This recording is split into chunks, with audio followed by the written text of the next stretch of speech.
कामयाब कर उसके फिंगर एट से फिंगर बातचीत के जरिए चीन अपने इलाके में जाएगा और हम इस क्षेत्र को, जो हमारा ही इलाका है, इससे पीछे हटेंगे।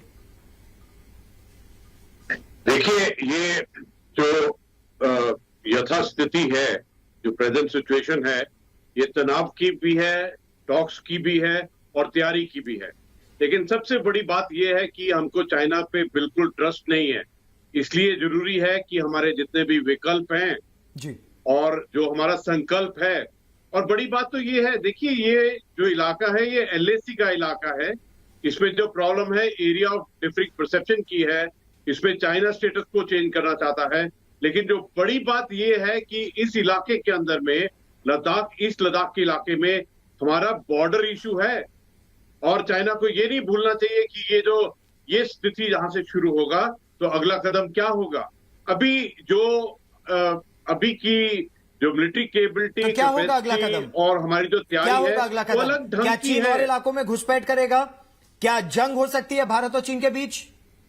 हम लोग बिल्कुल तैयार हैं, और क्यों नहीं। जब से 15 जून का ये चाइना ने ब्लंडर किया है गलवान के अंदर में, उसके बाद हम पूर्ण रूप से हर एक विकल्प और हर एक संकल्प के लिए तैयार है। और कोई भी चुनौती हो, कोई भी सिक्योरिटी चैलेंज हो, भारतीय सेना, ना केवल भारतीय सेना, एयरफोर्स, इंडियन नेवी और जितने भी एलिमेंट ऑफ पावर हैं, सब रेडी हैं इस चुनौती के लिए इस वक्त में। मैं तो ये कहूंगा कि पूरा विश्व रेडी है, ठीक, क्योंकि जो चाइना की हरकतें हैं, चाहे वो ईस्ट चाइना सी हो, साउथ चाइना सी हो, किसी प्रकार से वो अग्रेसिव और प्रोवोकेटिव है। नहीं, लेकिन पूरा विश्व रेडी है क्या? हम अपने आप को इस भ्रम में तो नहीं डाल रहे कि कोई और भी आएगा हमारी मदद करने? एम्बेसडर सज्जनहार, रक्षा मंत्री राजनाथ सिंह कल जा रहे हैं रूस। शंघाई कोऑपरेशन ऑर्गेनाइजेशन के रक्षा मंत्रियों की बैठक है।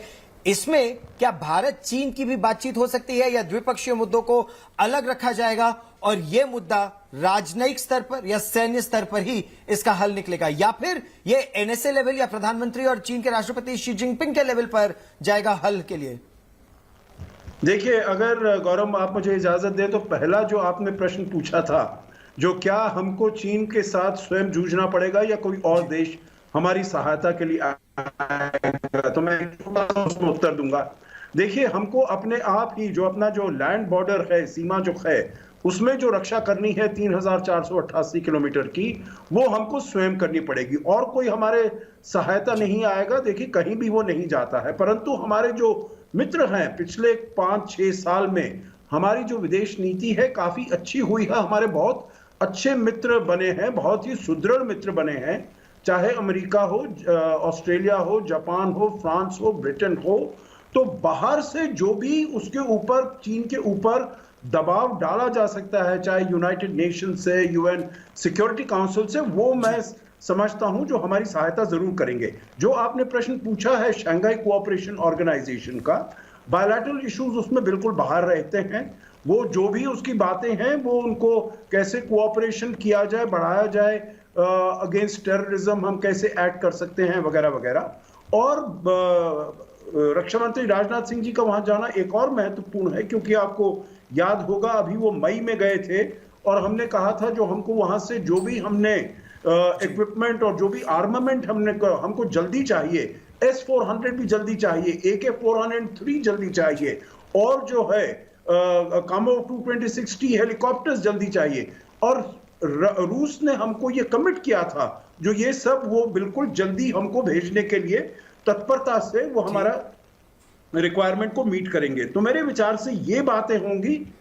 ठीक, और हमारे जो साथी हैं वहां आगे पर, बढ़ सकता है, उनके इस पर साथ भी हम बात करेंगे। लेकिन एक बहुत बड़ी बात आपने और जनरल गुरमीत सिंह दोनों ने एक साथ उठाई थी, और वो मैं कांग्रेस पार्टी की प्रवक्ता विकमांडा आचार्य से पूछना चाहूंगा।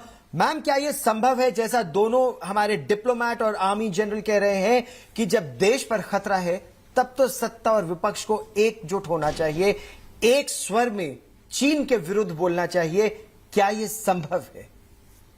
गौरव, आप कैसी बात कर रहे हैं? ये देश कांग्रेस का भी है, ये देश आपका, मेरा, हम सबका है। हमेशा कांग्रेस पार्टी जो है वो देश और सेना के साथ है, और आज से नहीं है, जब से देश आजाद हुआ है तब से है। ये कांग्रेस पार्टी को वो सरकार के विपक्ष में है और सरकार की नाकामियों पर सवाल उठाती है, उसका मतलब आप क्या समझते हैं? क्या वो देश के साथ नहीं है? ये तो बड़ी गलत बात हुई। हाँ, सरकार पारदर्शी नहीं है और सरकार अपनी जो भी संवाद कर सकती है जो विपक्ष से, उसको करना चाहिए, क्योंकि विपक्ष के नेता भी जनता के प्रतिनिधि हैं और अपने प्रतिनिधियों के सहारे जनता को आप जवाब दे रहे हैं। और इस जवाब का ये मतलब नहीं है कि आप कोई सामरिक उनसे शेयर करेंगे चीजें, वो बात नहीं है, लेकिन एक लगातार संवाद अपने देश के अंदर होना चाहिए। देश में कांग्रेस पार्टी विपक्ष में बैठी है, सबसे बड़ी पार्टी है इसलिए, लेकिन वो सरकार के विपक्ष में है। देश और सेना के हमेशा साथ है कांग्रेस पार्टी, और इसका कुछ मुझे अलग से प्रमाण देने की जरूरत नहीं है। तो ये बोलना बहुत गलत है और ये एक तरह की साजिश लगती है कि आप कांग्रेस पार्टी जो सरकार का विरोध करती है उसको आप देश के विरोध की तरह प्रोजेक्ट करिए, बड़ी गलत बात है। ऐसा कभी मत करिए, क्योंकि ये देश हम सबका है और पार्टी कांग्रेस पार्टी हमेशा से देश और सेना के साथ। मैंने तो केवल आप खुद सुन रही थी। जनरल गुरमीत सिंह ने क्या कहा आपने खुद सुना, एम्बेसडर सज्जनहार ने क्या कहा, तो संभवतः ये शायद आपको और आपकी पार्टी को इसकी मैसेजिंग को देखना होगा। ये मैं नहीं कह रहा हूं, ये उन दोनों ने कहा। मैंने तो आप तो खुद शो में बैठ के उनको सुन रही थी। लेकिन राजीव जी, कांग्रेस पार्टी ये कह रही है कि सरकार का विरोध देश का विरोध नहीं है, सरकार का रवैया पारदर्शी नहीं है। चीन हमारे कितने इलाके में बैठा है, कहां बैठा है, आज तक स्थिति साफ नहीं है। देखिए, वो ये पारदर्शिता की बात कर रहे हैं। दौलत बेग ओल्डी जब हवाई पट्टी बनाई गई थी तो उस वक्त पे सेना को क्या सुनने को मिला था? तब डिफेंस मिनिस्टर एंटनी साहब होते थे, उन्होंने कहा कि हमें नहीं चाहिए था, ये हमें नहीं चाहिए सड़कें वहां पे, हम नहीं चाहते कि चीन को उकसाया जाए, चीन के लिए दरवाजे खोल दिए जाए, चीन जब चाहे अंदर आए, जितनी चाहे जमीन ले जाए और आम जनता को पता भी ना चले। उसे कहते हैं पारदर्शिता। जो पारदर्शिता आपने दिखाई थी, आज तक ये नहीं किसी को पता लगने दिया कि कितनी जमीन चीन हमारी ले जा चुका है। और ये बताइए, ये तो आज निकल के आ रही है बातें, हम बता रहे हैं लोगों को, आज तक सरकार ने नहीं बताई। और दूसरी बात, हम कहते हैं कि कोई भी राजनीतिक पार्टी हो, कम से कम उसे वो भाषा बोलनी चाहिए जो देश के फेवर में हो। आप जब भी बात करेंगे, हो सकता है क्योंकि आप सेना से जुड़ी है, आपकी मजबूरी हो सकती है कांग्रेस पार्टी की प्रवक्ता होने के नाते कि आपको वो भाषा बोलनी पड़ती है जो शायद ना हमारे सेना के फेवर में, ना हमारे देश के फेवर में।